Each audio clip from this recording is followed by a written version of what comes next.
Saludos, soy Warner Ramírez, profesor de Historia.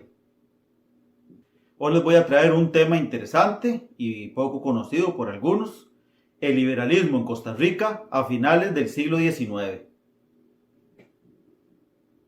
Podemos definir liberalismo como aquel periodo en el cual Costa Rica era gobernada por liberales. Pero un momento, ¿quiénes eran los liberales?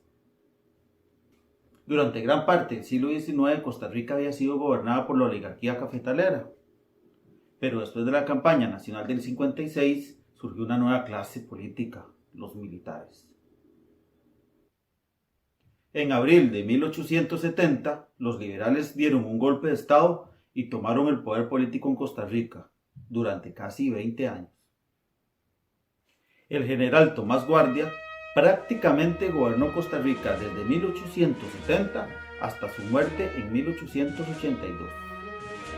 Inmediatamente fue sucedido por su cuñado Próspero Fernández, quien también gobernó hasta su muerte en 1885, y también fue sustituido por un familiar, en este caso su yerno, Bernardo Soto, quien gobernó de 1885 hasta 1889, cuando se vio obligado a entregar el poder.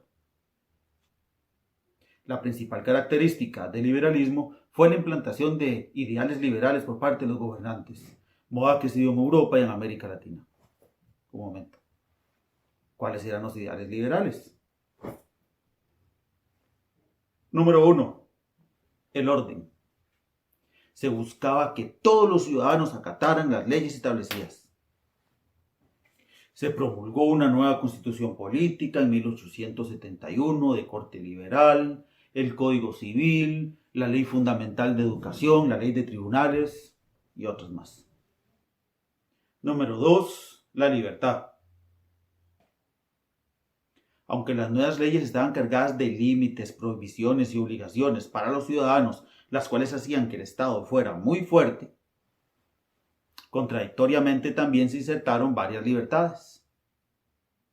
La libertad de tránsito, la libertad de expresión, la libertad de religión, el matrimonio civil, el divorcio, etc. También se abolió la pena de muerte. Aunque la nueva legislación estaba cargada de libertades individuales, como era de esperarse en los gobiernos militares, se violentaron cada vez que pudieron. Número 3. El progreso. Los liberales tenían unas ideas particulares con respecto al progreso económico. Ellos creían que si se estimulaba el comercio internacional, el país iba a desarrollar económicamente. Bueno, es cierto, pero solo para unos cuantos. Fomentaron la inversión extranjera. ¿Se acuerdan ustedes de Minor Cooper Kidd?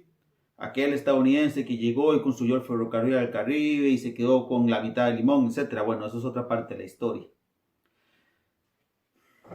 En realidad, ¿qué fue lo que pasó?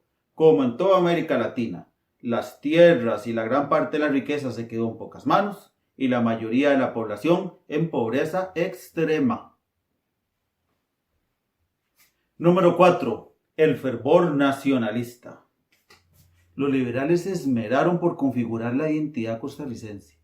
Parece que los costarricenses no se sentían muy costarricenses.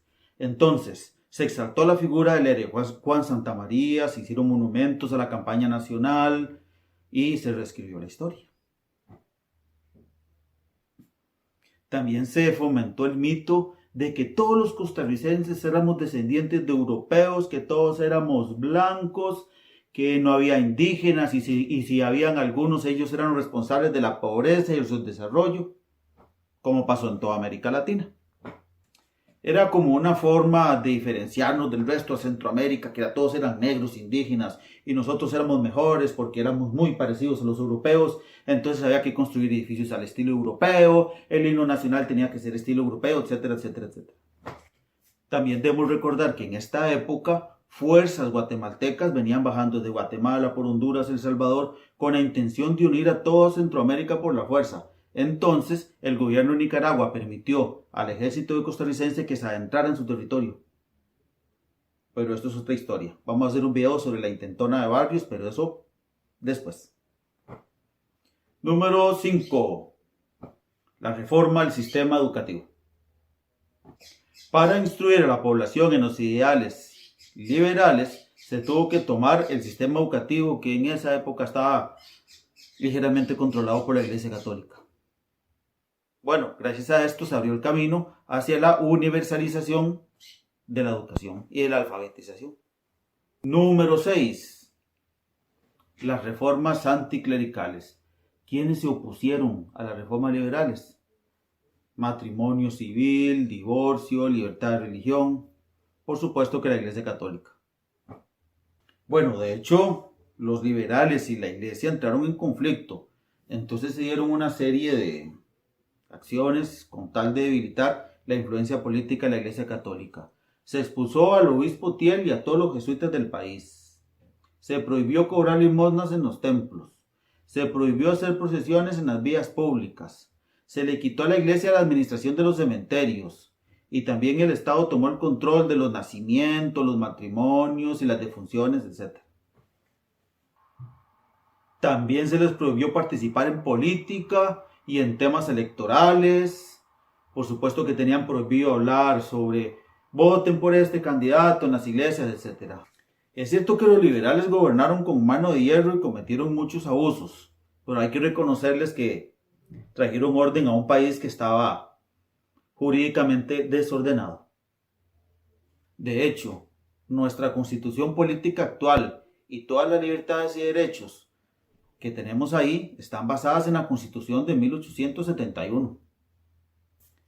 Gracias a la reforma educativa y a las facilidades que hubieron para que los costarricenses salieran a estudiar a Europa, surgió una nueva generación de intelectuales que dieron importantes luchas sociales durante el siglo XX. Ya hablaremos de ellos después. Fomentaron el pensamiento científico y el razonamiento, muy importante.